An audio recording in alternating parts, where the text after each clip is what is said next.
children are so over sexual at such a young age that it becomes normal. Sending a nude photo to somebody isn't even that unusual, right? You're looking at studies we've seen and we've been a part of. With high school, you're looking at around 60-70% of the kids have sent one in the last year. It's just if they're asked for it, right? In the middle school, you're at 30 to 50%. And so it's nothing to actually ask for pictures, not unusual.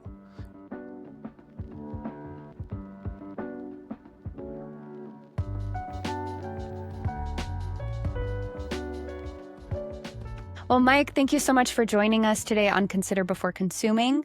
Can you start by telling us a little bit about your professional background, particularly your time in law enforcement, to really lead us into this conversation?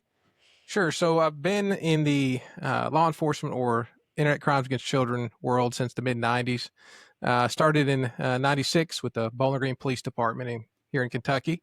Been patrol for about 6 years. I was in a pretty high drug area, so I made a lot of drug arrests and really got into the investigative side of things. It really kind of sparked my fire of not just for police. A lot of times we just kind of show up, fix problems, and go to the next call. But I really enjoyed the kind of digging in and kind of figuring things out on the investigative side. And so that's really what I want to do, is be an investigator. And in 2002, it wasn't promotion, but I was selected as an investigator, and pretty soon became their internet guy. Not because I really wanted to, but really because nobody else wanted to. So I was the newest detective. They're like, who's going to start doing these? And they're like, nobody. Okay, Lemon, you get it. And so at first it was more kind of counterfeit checks, credit cards, that type of stuff. But then pretty soon after, started working a lot of internet crimes against children cases. And that's really where I found my passion, because of all the cases I worked, those to me were the most important. Their murders are very important as well. There's no doubt about it. But there's no other crime when a child is victimized, they can turn to all kinds of different things, right? So when a child's victimized, they may turn to drugs, they may turn to sex exploitation themselves or whatever. You get your house broke into, you're not going to become a drug addict, you're not going to become an alcoholic, but that does change these kids' lives. And so started really working a lot of these cases, and started working with the Secret Service Electronic Crimes Task Force and the State Police Internet Crimes Against Children Task Force. And started working cases from all over the state, then eventually all over the country, and then eventually all over really the world, from Alaska to Australia. And so we started working so many of these cases that really became kind of what I was known for, but really that's really what my passion was. And then I retired in 2015, and I'd been taught to examine computers and cell phone by the U.S. Secret Service back in 2008. And so I was like, you know what, I'm ready to retire, but I'm not ready to stop. And so I started my company, which is Millstone Labs. We wanted to be able to help these other agencies. These small agencies didn't have the equipment, didn't have the training and the ability to investigate these cases. And I was getting so many people calling me saying, I live in a different town, but this thing happened to my daughter on Facebook. And I called the local police, and they said there's nothing they can do. Is there something they can do? I was like, yes. Like, well, why are they lying to us? They're not lying. They don't have the skill. They don't have the training. They don't have the ability to investigate those cases. So really, there's nothing they can do.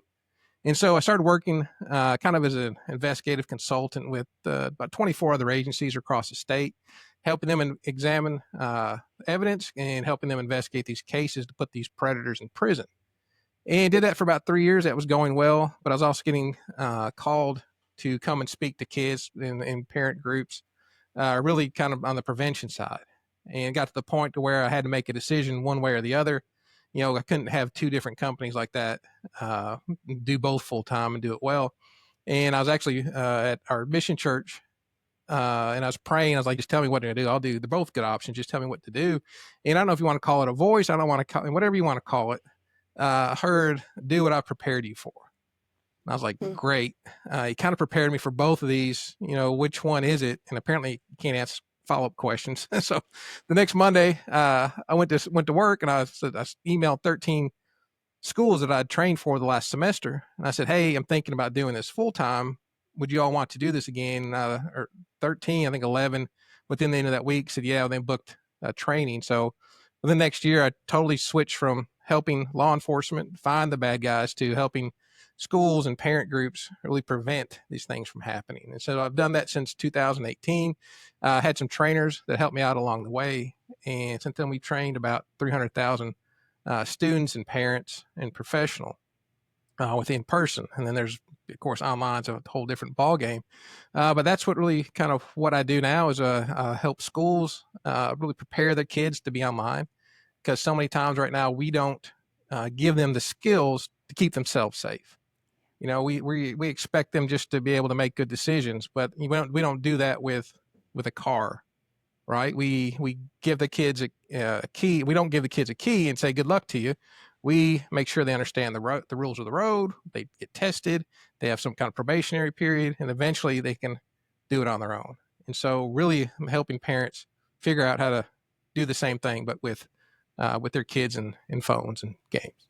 Yeah, it's really great. And I mean, we're so grateful for the work you are doing. I want to break down kind of the different pieces of this. So if we can, I do want to talk more about this prevention work you're doing, but can we go back a little bit to your time in law enforcement and some of the cases you were encountering that really led you to focus on online safety and things like sextortion, which we'll talk quite a bit about today. Tell us a little bit more about, you mentioned some of the cases and some of the instances you were seeing, but what really kind of led to that focus and what was that experience like? Sure. So in the early part of it, I was mostly working peer-to-peer cases, which if you know what that is, that's file sharing. So the old days of like Napster and different things, they're sharing maybe movies or maybe songs, but they're also sharing pornography, child pornography. And so that was a lot of what I did in the beginning, because this was really before social media, before smartphones came out. So it's not as easy to send pictures and videos and files as it is today. But then, Right. as you know, the smartphones came out, as social media really began to blow up, we started getting more and more of this. And at the beginning, it was more kind of the same kind of guy who was doing the file sharing was now online trying to extort kids to get more pictures. And a lot of times, you know, these new pictures are gold to them, because especially these old school pedophiles. I mean, they've got all gigabytes upon gigabytes of files. They've seen everything, so to get a new picture, it's worth literally money. And so that was kind of where I started. But then we started seeing more and more of the extortion to get more pictures. So it wasn't just to get one picture. Now it was to get more pictures. And it wasn't just the predators, it was other students doing this.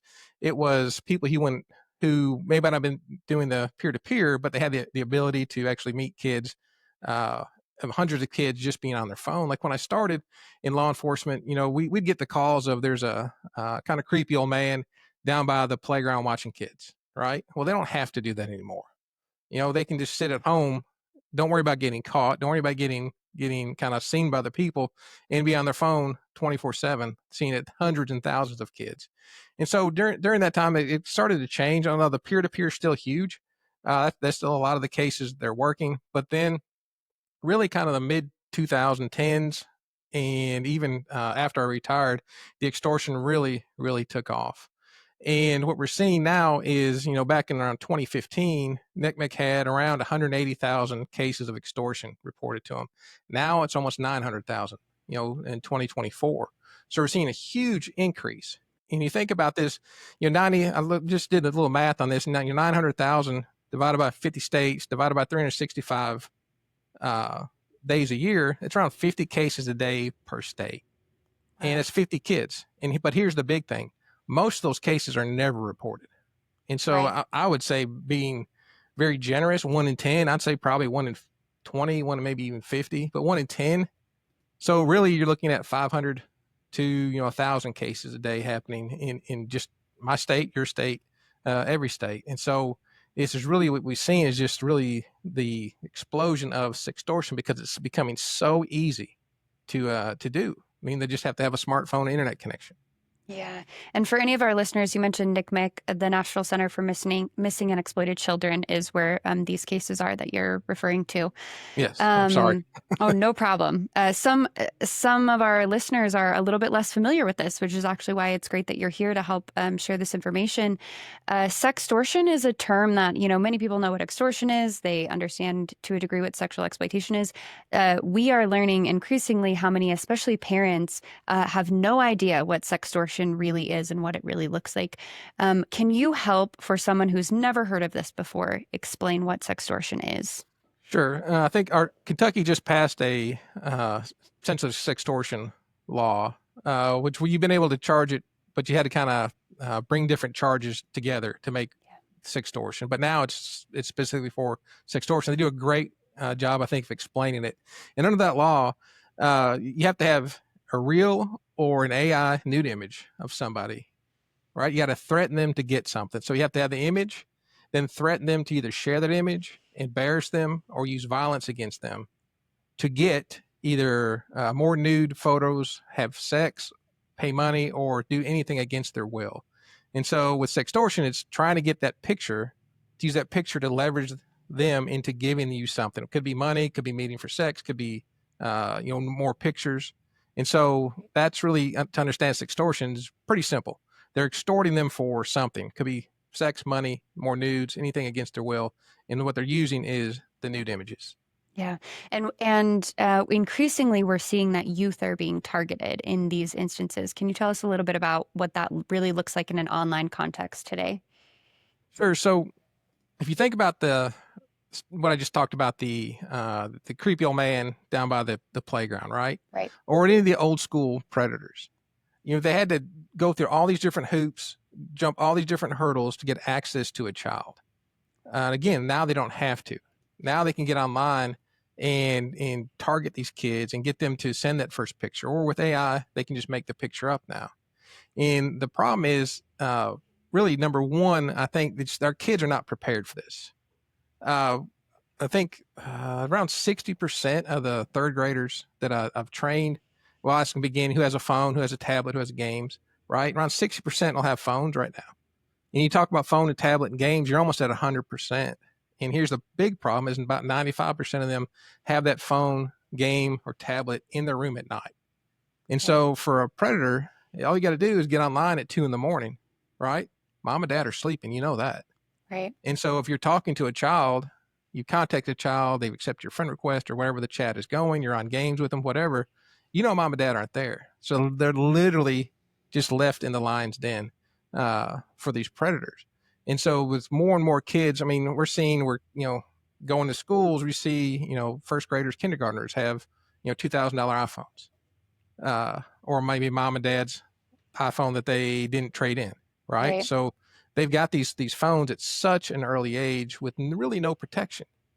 Again, we prepare them to drive, but we don't prepare them to keep themselves safe when they're online. Yeah. And I think, that's something that we're seeing. So many individuals in this field have been screaming from the rooftops for years about the harms of, technology and having increased access to the internet and all of these devices for younger and younger kids.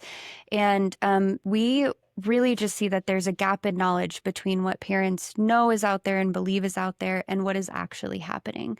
One of the things we're seeing with sextortion cases, we've seen reports that cases are on the rise, especially with young boys. And you mentioned the access to these devices and, how easy it is for a predator to reach out to someone young are kind of fueling these things. But are there additional things you can point to that are contributing to this really alarming increase in cases in sextortion?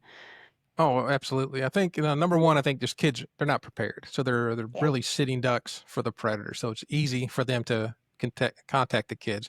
Number two, and I haven't seen a lot of this written in the media or talked about, but it's really the money that's bringing people in here. When you're looking at a lot of these cases, when they find the people who are doing these sextortion cases, a lot of them are overseas. And they're overseas, what I believe, is because we have a huge group of people moving from the kind of traditional scams, right? So maybe Canadian lottery, maybe, tax refund, maybe whatever it is, traditional scams moving into this field because it's so easy to make money. They don't have Right. to send out 100,000 emails and spend 2 weeks talking to somebody to try to get their social security information, right? They can literally just create an account, find a picture off online, find an AI picture of a girl, young girl, put it on there and start making money that same day. Because it's Right. not, I mean, you see a lot of these cases, especially the ones we've unfortunately had several students who have ended their life, right? You're talking about you're talking minutes or hours Yeah. after meeting these people this is happening. And even the ones who have that hasn't happened to them as far as the end of life, but they sent the money to them. We're talking, you can make $100,000 within an hour with one person, compared to trying to make that over weeks with somebody else. And so it's such a huge influx, I believe, of traditional scammers, professional companies moving into this field from overseas. That's one of the big reasons we're seeing a huge increase in this. Number three is really, I think, is porn. Is we're sexualizing our children at such a young age that sending a nude photo is not that big a deal, right? I don't know how many schools I've talked to that they've had incidents where first, second, third graders are being shown porn every day by sixth, seventh graders riding the bus together, and so they're seeing this porn all the time. You can go on social media and find. I was talking to a mom the other day, and she's like, "Well, I really monitor what my kids watch because I don't want them to see this adult material." I was like, "What are they on?" Well, on TikTok and Instagram. I'm like, you're going to see everything that you're going to see in a porn on there, and they're going to have links to their sites. And so, we're so over sexualized. Our children are so over sexualized at such a young age that it becomes normal. Sending a nude photo to somebody isn't even that unusual, right? You're looking at studies we've seen and we've been a part of. With high school, you're looking at around 60-70% of the kids have sent one in the last year. It's just if they're asked for it, right? In the Right. middle school, you're at 30 to 50%. And so it's nothing to actually ask for pictures, not unusual. And Right. so actually sending them is not unusual. Right. And so I think the fourth thing I think is really something we haven't seen, but it's been happening more and more in the last few years. And that's other students. We don't think Mm. of predators as being Right. a classmate, but many times it is. Probably majority of the times at this point, it's actually other students who are trying to, may not be forcing them like full sextortion, send this to me or whatever, but they're going to get the pictures and they're going to send it off to other people who may do that. So I think those big things, right, is one, they're not prepared. Two is the money that's able to make out of this area, and then our children are so sexualized through porn, and then the last one is other students. Yeah.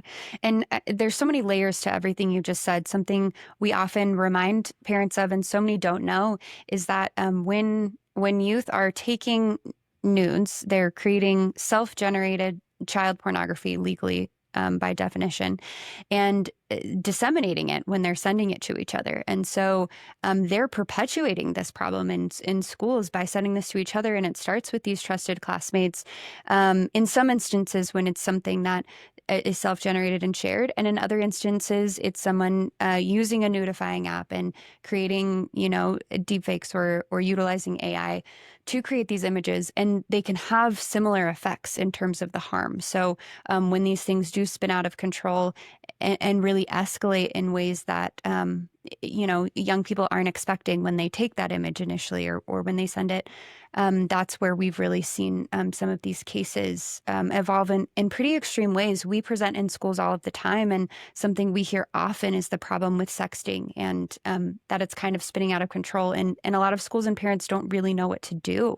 And so I think addressing all of these things is so important. And then also being aware of this additional criminal aspect, right? It's not just the peer component. It's not just kids being kids or doing things that, their peers are doing, but there's also this group of predators who are making a lot of money off of extorting young people in these ways. Can you share any cases you've seen or stories or examples that really illustrate sextortion, how it typically begins and escalates? And you mentioned in a matter of minutes or hours, how severely these can escalate. Can you share some stories to help individuals Sure. who aren't as familiar? Sure. About maybe 30 minutes from where I'm sitting today, there was a young man, Eli Heck, and he was a high school student. He was, living a good life, didn't have, wasn't depressed, wasn't suicidal, wasn't,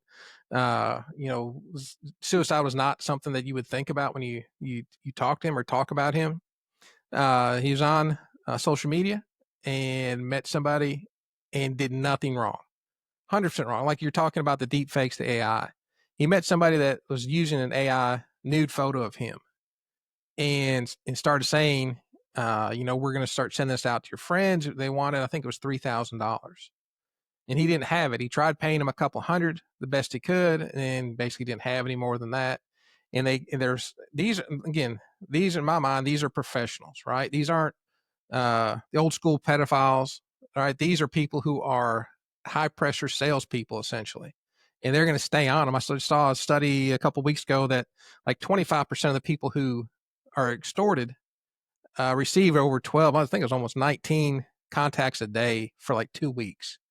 We're not talking about wanting give us this, no, okay, I'm going to go away. This is something that's going to be over and over and over and not going to stop for a lot of these kids. And so, unfortunately, Eli got so distraught about other people seeing this picture and what could happen to his image, to his future, and really, really just didn't see a way out. He ended up taking his life. 45 minutes, 45 minutes from accepting that friend request and starting that conversation till his life's over. Right? This is what we're putting our children up against. They are no contest for these people. Yeah. The old predators, maybe they could kind of outwit them because honestly, a lot of them are not the smartest people in the world that I've met. I'm sure there are some very smart pedophiles, but the ones that we catch, we're not the smartest ones. These people are professionals, and our kids don't stand a chance against them. Yeah.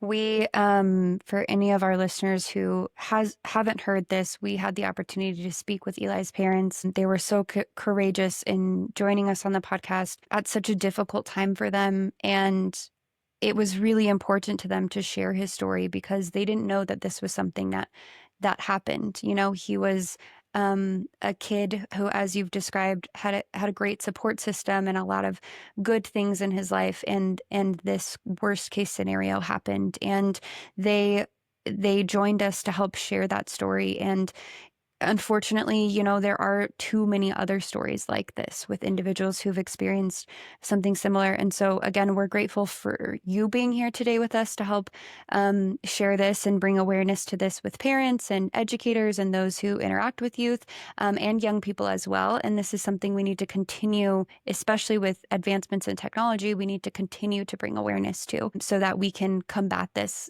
issue and address it adequately. Are there any changes in how law enforcement is approaching sextortion cases now versus when you started your career? I think there's a big difference, just because it's more understood now. Again, when the sextortion really started happening in kind of the late 2010s is when I was kind of ending my career, right, or middle 2010s, and I was getting so many calls from people. I was already doing the stuff with the law enforcement. I had a Facebook page and talking about this stuff as well, and so I was getting calls from parents, and the officers say there's nothing we can do. Or the worst one for me is, oh, it happened on Facebook. They're probably overseas and nothing we're going to do. They don't even try to do anything. But today, there's been much better education. I think the fact it's so like what you're doing in bringing awareness to this. I think that helps immensely because more officers, more administrators see this. Like we have got to we got to do something about this. And there's more ICAC investigators, internet crimes against children investigators. When I left, it was me, and now I think there's 2 or 3 who investigate these crimes. So at least there's more people to do it. And again, the laws are finally catching up. Like I said, we're 2025. Sextortion's been around like at the level we're seeing for over a decade, we're just now getting these laws in specific to this, which, I mean, it happens. Laws are always behind technology. Right.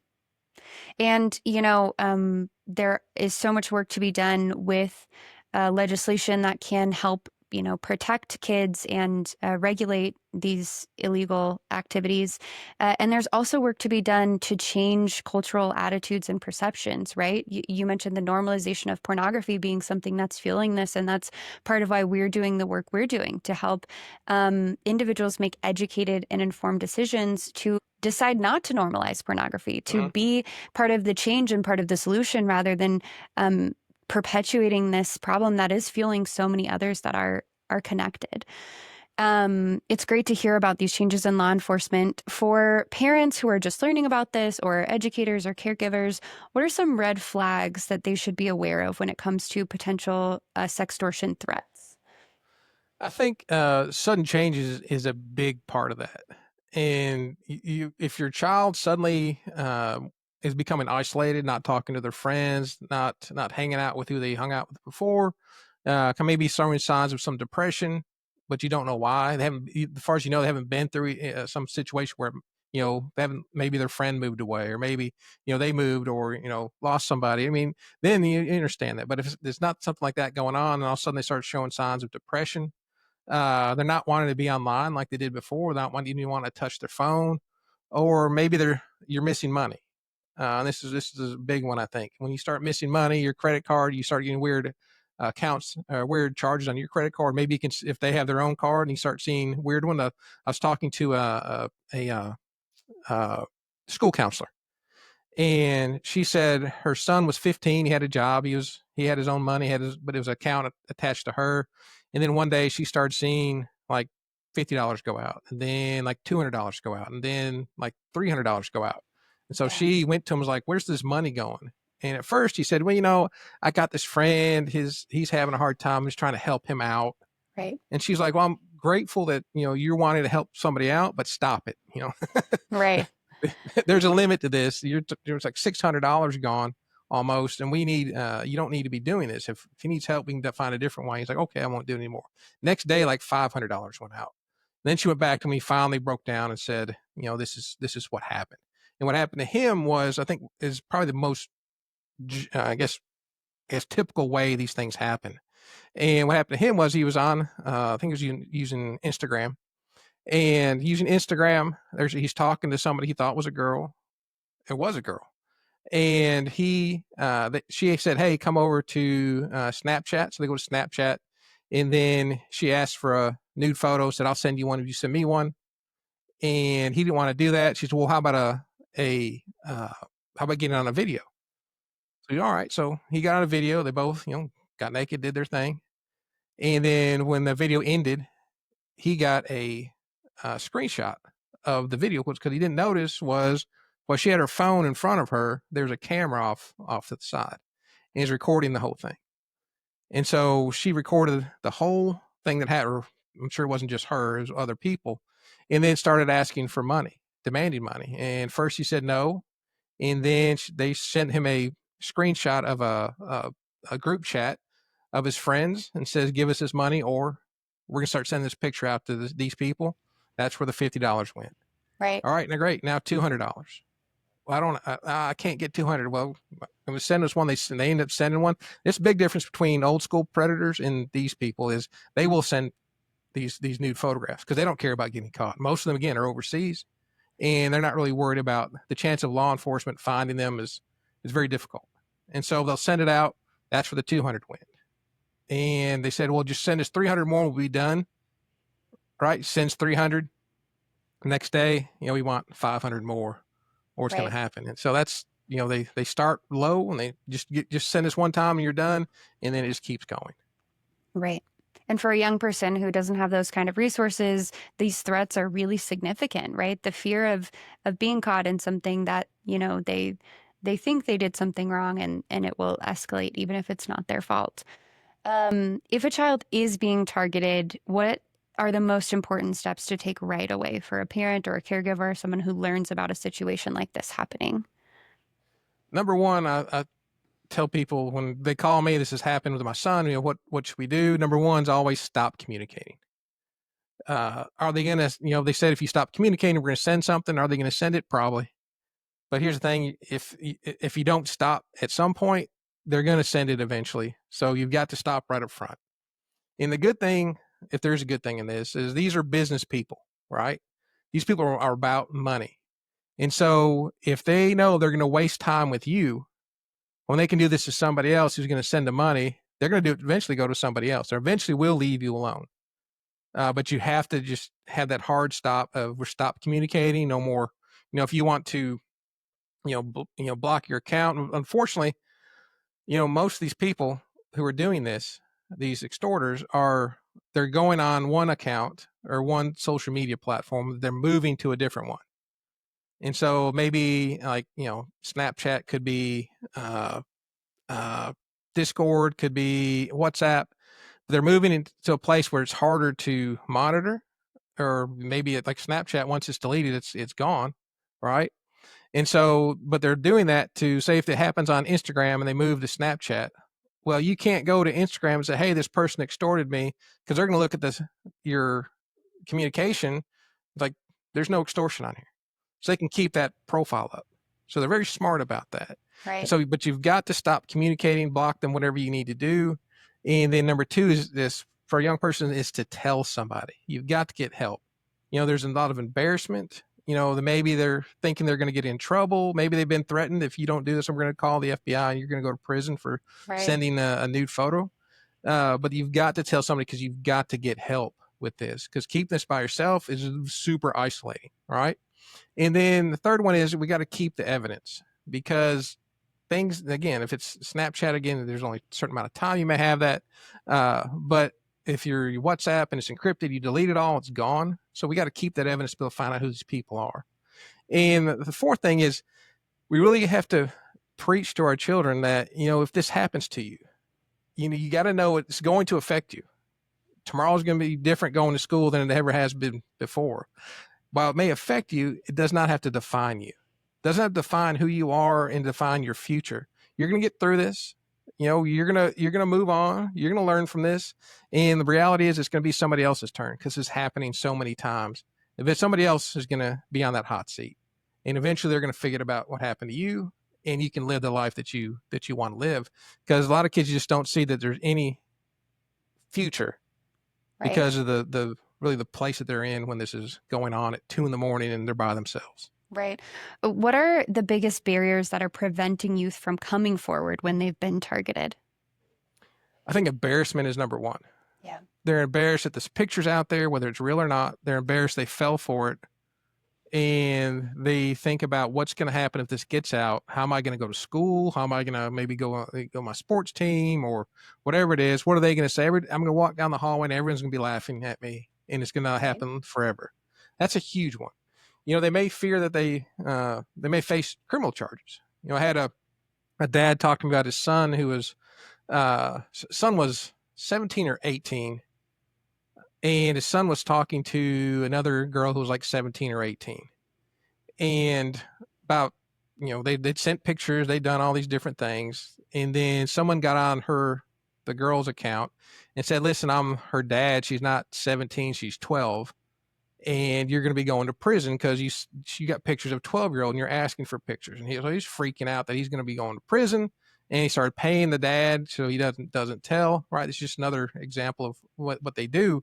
But they will threaten the kids. If you sent this nude photo, you're going to go to jail. So fear of criminal charges, and then really just the continued threats that keep coming. They don't know how to handle that. Again, if you're getting you think about the spam phone calls you get every day, you get really annoyed with those, right? Right. If each one of those spam phone calls was them threatening you or saying, hey, check with your friend here, we just sent the picture to them, it's that constant worry. And so they just don't want to tell because they're afraid what's going to happen to them. Right. So what are some practical tools or habits that families can create or use at home to help create a safer online environment, and an environment where if a child is targeted, they're prepared to come forward? They know what to do. Number one is prepare. you've got to prepare your child for if this happens, right? Again, we got to prepare them if they come to a four-way stop or a red light. I mean, they know what to do. If they get into an accident, they know what to do. Same thing with this. They've got to be prepared to avoid it, but then if they accidentally fall for it, something happens, they made a mistake, just screwed up, got to prepare for what to do next. And that all comes down to educating your kids with the skills to keep themselves safe. And so talking to them about, this is what happens, how this works, warning signs, and what to do if something does happen. Kids, really, they once they understand it, they can be very, very perceptive of things. Like for my kids, I've got five of my own, and I got two sets of twins. I have a twin 13-year-old, 11-year-old, and twin 9-year-old, and they're online. And I've trained them the same training I do in schools. I've done with them. Like if you want to they're not fully online. There's definitely not social media. That's not, but they play like Minecraft, a couple of games like that, and I have it set up to where they're not playing with everybody and they can't communicate with other people except some certain friends. But they've been to that training and they know they come to me and say, Dad, it's funny, but it was good. And they came to me, Dad, this thing came up and I don't know what I'm supposed to do. I don't know what who this person's trying to talk to me. I'm like, they shouldn't be able to talk to you the way I've set up. So I went over there and it was a pop-up, right? It's an ad that popped up like, no, don't worry about that. But, they're at least thinking about this. This isn't right. And what am I supposed to do? And so we've got to train the kids, not only that this is what happens, but what happens after the bad happens. Right. And I love the metaphor of preparing to drive, right? Because so many parents, they learn to drive when they're teenagers. They got their license. They're out in the world. They've been driving for a long time, right? But something that's really different is, the rules of the road are largely similar and operating vehicles are largely similar, but vehicles are different. And the speeds we can travel are different. And parents have to continue to adapt to learn, the environment that their kids are going to drive in. And this is something, your example of your kid coming to you and you're saying, well, with the way I've set it up, that shouldn't be possible. You had to still learn, oh, there's a pop-up. You, who's arguably one of the most prepared parents out there to navigate this and prepare devices, there are still things that are outside of your control that you're learning. Okay, within this context, there are pop-ups, there are other ways for people to connect. So I think that's something that we really see, that gap in knowledge with parents, even the best, the parents with the best intentions who have all the quote unquote, the right things. They have the filters, but if they don't continue to stay educated on what's really happening, then they will fall behind and their kids will fall behind as well and not be prepared. Yeah, absolutely. Go One of ahead. the things I tell parents is don't go any further than you're ready. Doesn't matter Yeah. what your kids want. It doesn't matter, what game they want or social media app they want or what kind of phone they want. If you're not ready for that and you don't feel comfortable saying, I understand, like for the Minecraft, I set up I pay for a server. So it's a private server that my kids are on that they can invite their friends on, that I can see who they are and who's on there. And they use my Zoom, so they're all talking. I can hear it. There's no headphones. So I know at that point, that's as far as I was willing to go when they went to the online gaming piece. And I tell the big problem is, like you said, is it's so hard to keep up with things. And if a parent is not willing to learn that or just over their head, like my wife, she is an incredibly smart person. She's a psychiatric nurse practitioner. She's graduated in, like, I think, second class at Vanderbilt. Incredibly intelligent, but technology she has zero interest in. And she's like, if it wasn't for you, these kids wouldn't have anything technology wise. And you know what? That's okay. Because I'm telling you right now that there's going to be a wave of kids who grew up in this, whose parents said no, or not now, or later, who turn into adults and have their own kids and go back to mom and dad and say, thank you. Yeah. Thank you for not putting me into that, because I've seen what happened to all my friends. Yeah. And, we're even seeing some teenagers now who are staying behind that curve because their parents are educated, because they've had these conversations and they're grateful for it now, along the way. And it is a tough thing to not be the one with all of the devices with your friends. But, if they don't have adequate support in it, it's not something they can easily navigate in the world that we're currently in today. Absolutely. We're talking about the limited scope of harms specific to sexual exploitation and pornography, but there is a broader scope as well, right? And there are so many things for parents to consider, and there are resources out there to help parents. So I would love to talk a little bit about the work you're doing with Cyber Safe School. If you can tell us kind of about that work generally, and then I have some more specific questions I would love to ask, but tell us a bit about that. Sure. So the whole goal of Cyber Safe School is to prepare kids to be online. Whether we have video trainings down to pre-K to second, I can't train down that low. I've tried that several times, and it doesn't go well. You got about 5 minutes, 10 minutes, and literally groom of about 50 or 60 second graders sitting down in the gym, and they're all spinning on their butts. And I was like, this is the last time I'm going down to second grade. Third grade seems to be fine. But, in different ways for those kids need to understand just a few basics, right? Third, kind of late middle elementary school, they need to learn what we call the red flags. These are danger signs. You can't give the kids everything. It's just too much for them. But if you Right. can teach them, this is a danger sign. Like we talk about, you walk down to a boardwalk, you get to a beach, you look up, there's a red flag on the pole. You may look out and it seems to be fine, but something is, maybe a rip current you can't see, whatever it is, there's danger in there. And if we can just teach them, these are the danger signs. When you see one of these, this is what you do, right? Whether it's stop communication, whether it's talk to mom and dad, whatever it is, we go through a bunch of different things, but just giving them that ability. And then really for the middle and high school, we teach them how what they're doing on social media will impact their future. We talk about sextortion and stuff too, because that's more of the kind of the personal future. But also, if they want to go to school, if they want to go get a job, what they're doing on social media is going to have a huge impact. And especially with the AI tools there's out there right now. I mean, every picture, you may be in the background of a picture somewhere at a party or whatever. It's not even on your account. They're able to find that. And so we really hit home with them about how what you're posting, what you're sharing, what you're sending is can affect your future. So we want to prepare them so they're not victims and take that stigma away of being safe. All right, it's not doing the things other people are doing online. Guess what? It's smart. You're being smart. And the last one we do is we really educate the parents. And being I've done around 250 parent trainings, and getting parents to show up, especially since COVID, is about impossible. So we have moved to an online challenge, and we've gone from an average of 2 to 3 parents to average around 60 to over 200 parents, and be able to do this. And literally, they just anytime in a week they watch the video. They fill out a form once it's over, and then the schools can see that they have taken the video. And in that, we have three things really for the parents. We teach them the dangers, real life dangers with stories. I'm telling a lot of stories here, but that's the way I teach. It's because stories are memorable. You're not going to remember a slide, but you remember a story. Teach them the dangers. We teach them the consequences, really the mental health consequences. And then we give them a simple plan.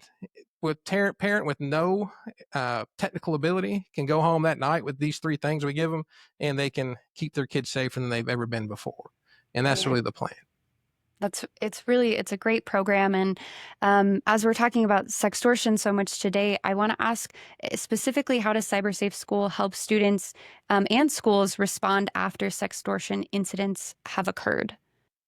I get a lot of phone calls, Yeah. lots of phone calls, and uh, each school is a little different, just depending on where they're at. And number one, we want to make sure the child's safe. Number two, we want to make sure the parents are there to support the child as best they can.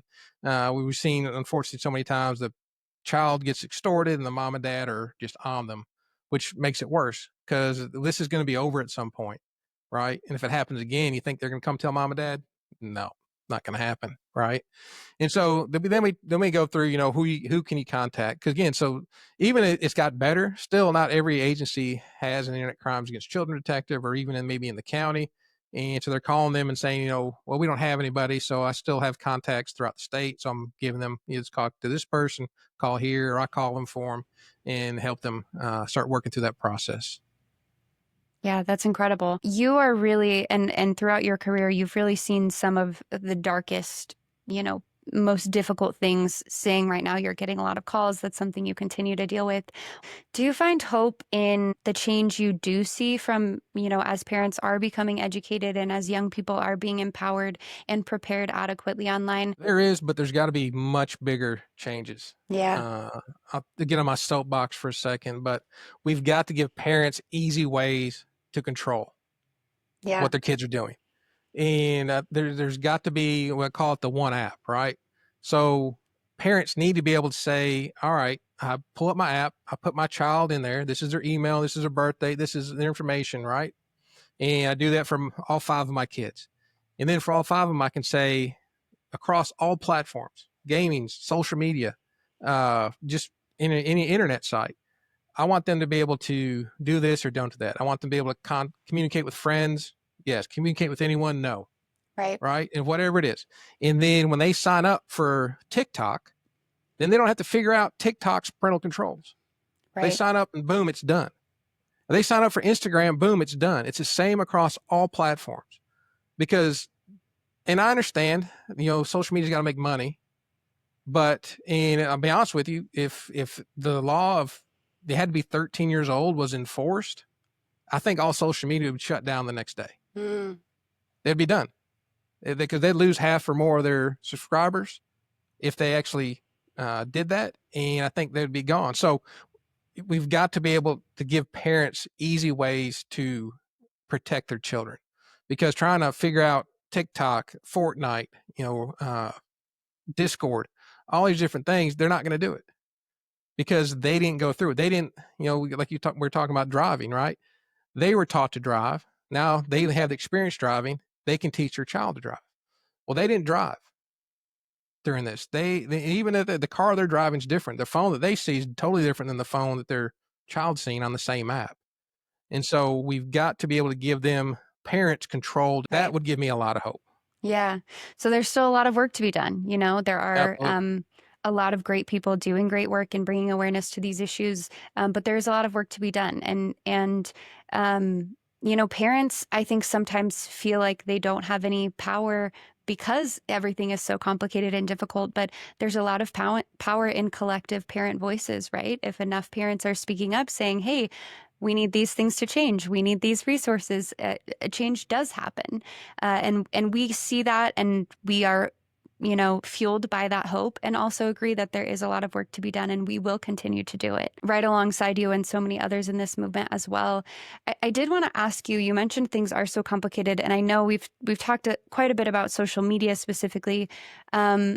For parents who have kids who are interested in gaming, I think that's where there is also a pretty big gap. A lot of parents themselves are using social media, but aren't using necessarily the gaming platforms that their kids are using. What are some of the biggest hurdles you see with those platforms? And what is kind of your best advice to parents in terms of navigating that with their kids who are interested in that? Well, gaming to me is more dangerous than social media. And that's from an investigator's perspective, because the bad guys know that if they're sending a message on Instagram or even Snapchat, could be screenshot, could be whatever, or could be on some server, there's going to be evidence, right? But when you're on the gaming system and you got one of these on and you're talking, that's not recorded. So you can say, hey, go to this website, hey, whatever, and none of that's recorded. So evidence wise, you're not gonna get nearly as much off a game as you would through social media. And so, understand that first, is that gaming is in all actuality is more dangerous than social media.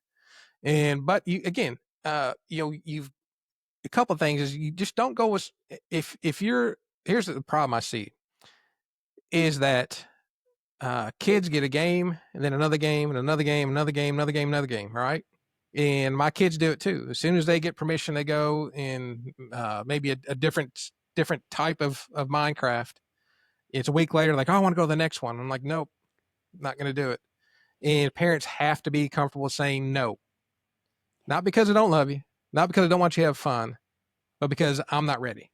Yeah. Let me research it. Let me look into it. And then, like for me, a lot of times what I'll do is one of my older boys will like, all right, you can go to that, play it for a day, We make sure the setup so there's not chatting, and play it for a day and come back, let me know. And then, okay, is it all right? Yeah, then all right. So then give them some responsibility too, right? Because now that whichever brother it is, now like, oh, I'm kind of taking care of my younger brothers, making sure they're safe. Yeah. And so then I'll say, all right, let's play it, and I'll watch them play it. And so then once I feel like, then we can kind of spread it out. And so just don't go further than you're ready for. And it's okay to say no. Because again, if they don't get a game now and it's next week or it's next month or maybe even next year, it's okay. It's okay. Yeah. I really like the way that you framed so much of this is not kind of okay, parents have to, learn everything they need, put the filters on, and then give their kid a phone, and then, it's check, we're done. There are check marks along the way, every step of the way, that require effort from parents to stay involved and to stay educated. And, maybe it's a yes to one step, but it's a not yet to the next step until we can adequately prepare. And I think that's such a great way for parents to look at this, and kind of a bite-sized approach to something that can feel so daunting and so large. So I think that's great advice. Is there anything else we haven't already talked about today that you think, or whenever you share it with parents, they're the most shocked to learn, or they had no idea that, these were things that could happen online, or ways that predators could approach their children? I think just understanding there is no safe. There's no 100% safe. There's no easy button to hit. I wish there was. Hit an easy button, boom, you're safe. That'd be awesome. Yeah. But we've had predators on the Bible app. We've had if there's children there and they're able to communicate, there's going to be predators. And so just understand that there's no, I thought this was safe. There is no safe. There's a continuum. Safer, maybe the safest, but there is no safe. And again, I keep things very simple because I'm not, by growing up, I'm not a techie and learned this stuff, right? I had to learn it because I had to do it. And when my kids want to get online, I've been in this field for, at that point, maybe 15 years or so. It was a hurdle for me. I'm like, how do I got to do? I got a router, we got computer, a game. I got to figure all this stuff out. It was hard for me, and I've been in this game a long time. But I'm not a network person, and I'm not a parental control expert at that time. I've learned a lot since then. But there are people who are. And so find those people or contact me. I can get you in touch with them. And, just don't go further than you are ready. Because if you're not ready, they're definitely not ready. Yeah. Very well said. I want to thank you so much for your time. I want to thank you for the work that you're doing. If parents do want to learn more about the work that you're doing or get in touch with you, we will put information in the show notes. But do you want to share any resources as well? Sure. We have a newsletter that we put out new threats, new trends, and we go over an app or a game every month, myself and Officer Gomez. And we really deep dive in it so parents understand that game, how to keep kids safe, and the dangers that are involved with it. So they know, again, better. Make sure you know before you go. And you can just go to cybersafeschool.org/newsletter, or we have a Facebook group, Cybersafe Families. Amazing. Thank you so much. And to all of our listeners, I encourage you to engage with these resources. I encourage you, parents, educators, caregivers, to learn more about this issue. Work with us to prepare youth to better navigate this world. And for any of our listeners who are interested in hearing more episodes like this, please be sure to like and subscribe. This is a reminder that Fight the New Drug is a nonprofit educating on the harms of pornography and related issues. And it's links to all forms of sexual exploitation. So again, we want to thank you, Mike, for joining us on the podcast today to help shine a light on these issues. And we look forward to seeing the progress we're able to make in this movement together. Thank you for having me. Thank you. Thanks for joining us on this episode of Consider Before Consuming. Consider Before Consuming is brought to you by Fight the New Drug. Fight the New Drug is a non-religious and a non-legislative organization that exists to provide individuals the opportunity to make an informed decision regarding pornography by raising awareness on its harmful effects using only science, facts, and personal accounts. Check out the episode notes for resources mentioned in this episode. If you find this podcast helpful, consider subscribing and leaving a review. Thanks again for listening. We invite you to increase your self-awareness Look both ways, check your blind spots, and consider before consuming.